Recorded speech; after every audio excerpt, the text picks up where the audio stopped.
Hi, this is a vintage antique journal from a book called In Orchard Glen. It was actually quite a famous book from 1923, and on the inside, this is actually a 100-page vintage journal. It has 5 signatures in it, each with 20 pages. So I've kept the first page of the book intact here, added it back in. And then you're going to see all kinds of vintage sewing patterns. I've hand dyed some of the journaling pages in here to give you more journaling space. And I've decorated lots of vintage tags here with old stamps, ribbons. This is a fantastic old bookkeeping page out of a class book. Vintage music sheets.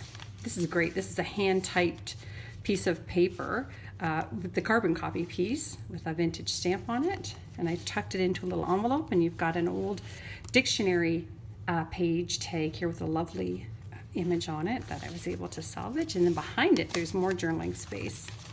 You're going to see tuck spots throughout this entire journal. This is a fantastic 1920s advertisement, which I think is great, from a Needlecraft magazine. More tags in here and journaling pages. Another great sewing pattern. Just some great little tuck spots. Every single page has something to look at. This is an envelope with, that's actually from a music sheet and an old book. And you can, of course, journal on the front and the backs of those. Little tuck spot here. And inside this envelope, I've tucked away some more journaling pages. This is from a vintage food magazine. Farmer's magazine, actually.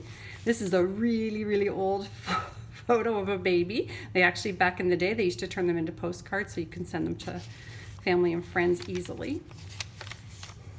Another great bookkeeping page. Just more great little journaling spots. Another page from the book. This is actually the very front page of this book.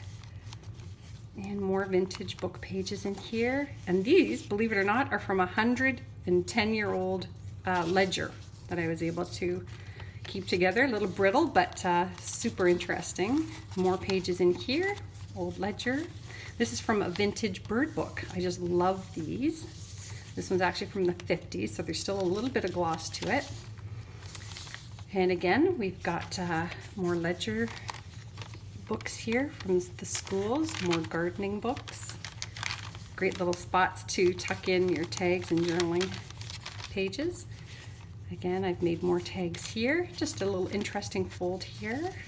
Journaling spots. Here's a card I made out of a vintage journal, and I sewed on the front as well.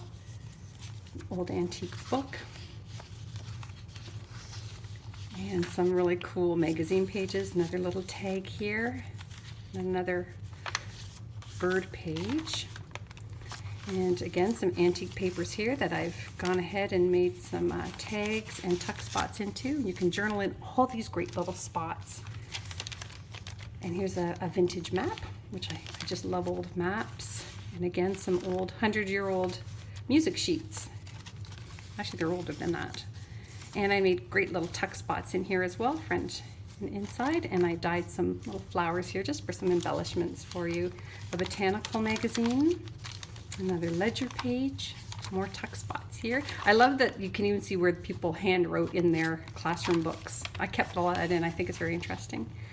Another bird book page. This is from wallpaper from the 1920s, hand-painted borders. So I turned those into tags as well. You get one there. That's from a very old illustration book. And here we have a TV guide. It's not 100 years old, but man, you're gonna have fun looking at some of these old shows. If you're as old as me, you'll remember them. Another card here to journal in, and a beautiful needlework, a doily instruction book.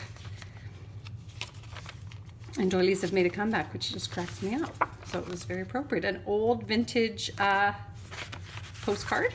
You can journal on that as well. More tuck spots in here. Vintage music sheets.